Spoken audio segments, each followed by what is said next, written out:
আসসালামু আলাইকুম। আশা করি সবাই ভালো আছেন। এর আগে আমরা একটা ভিডিও দিয়েছিলাম যে চারা সহজে কিভাবে তৈরি করা যায়। তো আজকে আমরা আসলে যে ব্যাপারটা আলাপ করব যে এই চারাগুলোকে বাজারজাত করে এর থেকে ভালো একটা ইনকামও আসলে করা সম্ভব।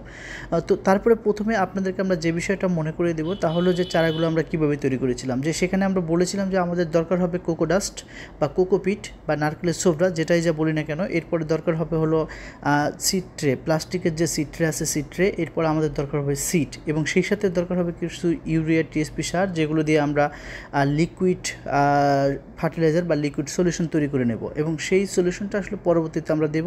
আমাদের আগের ভিডিওতে ধাপে ধাপে পদ্ধতিগুলো বা ভিডিওগুলো দেখানো আছে।